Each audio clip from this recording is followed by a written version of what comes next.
In an accelerated life, one of the hot issues is that of control. Why do we need to control? I believe that a driving force under that need is that of a fear of loss. Simple things. In the weather, we control our environment. Why? So we don't lose our comfort level. When we're dealing with a difficult boss, we are dealing with the fear of losing our job. If we have a hectic schedule, we are dealing with the need to continue to perform well. And if we don't perform well, we lose a sense of self-esteem. Or we try to control our emotions so we don't lose our sense of peace of mind. So loss and control are working us. So what's underneath this? Well, there's an attitude.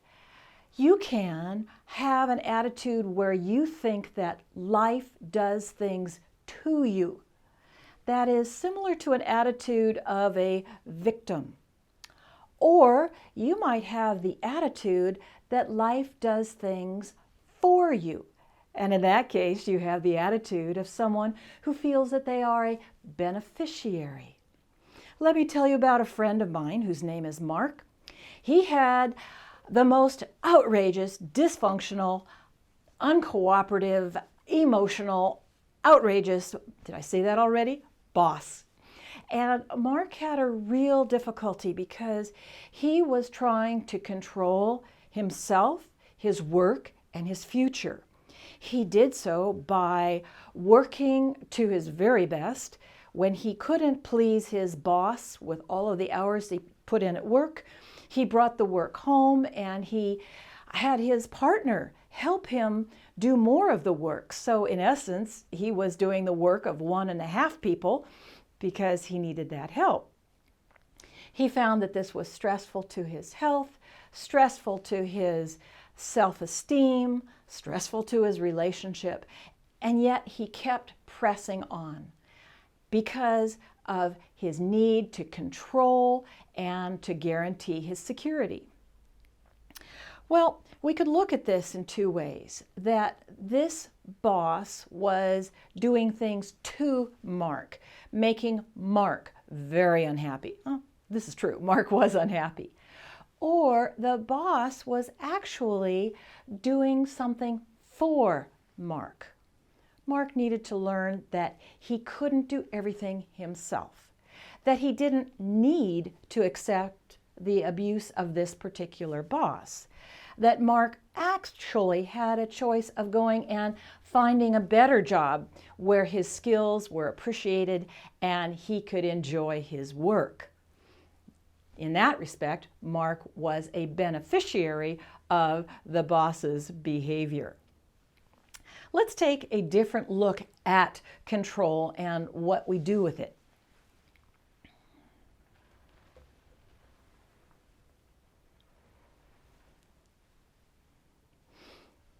This image may require some explanation, and indeed it does. It's based on a dream. And I'd like to point out that the dream space is a very good place for working out control issues. This dream started at the time when my father was dying. One night, I dreamt that I was going down into the basement and I was sorting through the things that I was inheriting. Now, a basement is an interesting dream image because it represents the subconscious. And what I was reviewing was not things, but I was reviewing the family history that I inherited, the family perspectives, and the family values. I realized that I was at a choice.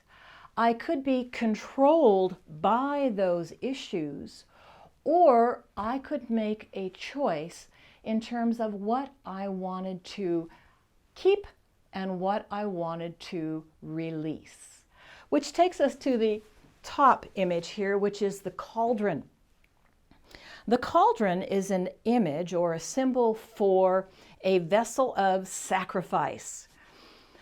What do we sacrifice and what's going on?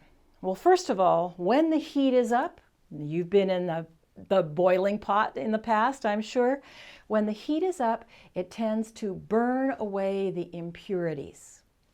Second, a cauldron was a vessel for preparing a sacrifice, something that was to be given in appreciation, a gift of gratitude. So then we stop and think, okay, what do I want to release in terms of impurities? What am I grateful for?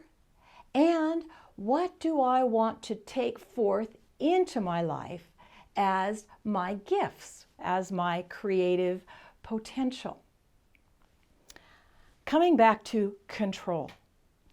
We have control over one really important thing. That is our attitude. Do we want to see life as something that is done to us or something that is done for us?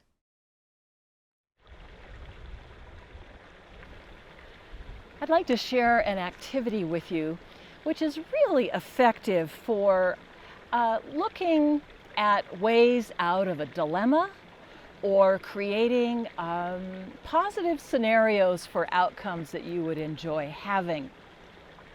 It's going to involve writing a story. And you go, oh, no, I don't write stories. But actually, we tell stories every day of our life. And it often happens that when something occurs in our life, let's say a good friend has failed to call us day after day after day, and we are really starting to feel concerned. Then the stories begin. We go, well, maybe something's happened to my friend, or maybe I did something and my friend is upset with me. And of course, the variations and scenarios are infinite. And until we call our friend and find out that, no, they were called out of town on a family emergency and couldn't get to us and tell us what was going on, we are making stories up all the time.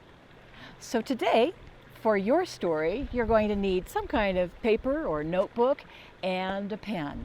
And if you want to go get them, feel free to get yourself organized.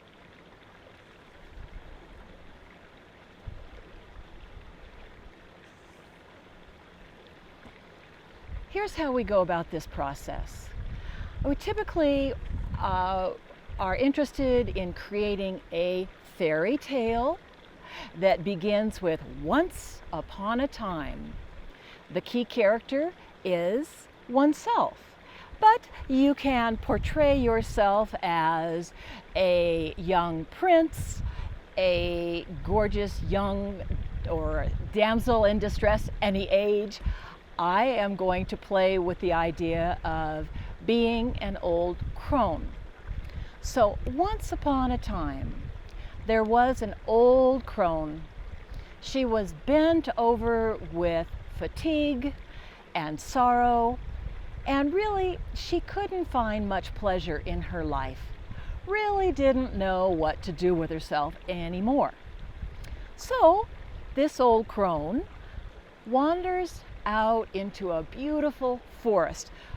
One of the reasons why we're working in nature today is that the natural environment is very intuitive, very inspiring for coming up with unusual solutions outside of the box. But back to my story. The old crone wanders through the forest for several hours and becomes quite fatigued.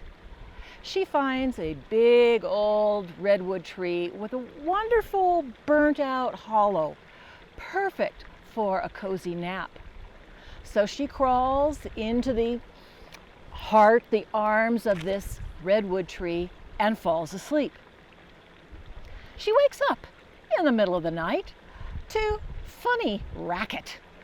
and she looks out of her little cave in the tree and sees, for some reason, devils dancing around the tree. And she's going, oh my word, these devils can't dance. They are so clumsy. They have no rhythm. What's wrong with these guys? So she forgets all about her own story and she pops out of the tree and she teaches the devils how to dance, how to move, how to really get into the rhythm. Well, the devils are so delighted with the gift that they received from the old crone that they turn around and they give her a gift. They give her the gift of inspiration. And that inspiration for the old crone is that no matter how old she is, she always has something to give and to share. And in that sharing process, she feels the aliveness and the joy and the purpose of hanging around a bit longer. The end. So you write a story, and maybe it takes longer to tell than the one that I just shared with you. However, what the story is doing, it's giving you a time to look at yourself from the point of view of an author writing the story of your life. It gives you a chance to go into that intuitive space and tune into answers that you wouldn't think of while you're in the midst of your experience. It gives you a chance to tune in to your inner wisdom. And in this way, you have an opportunity to write yourself into a wonderful solution to whatever dilemma you have encountered or you are engaged in at this time. Enjoy.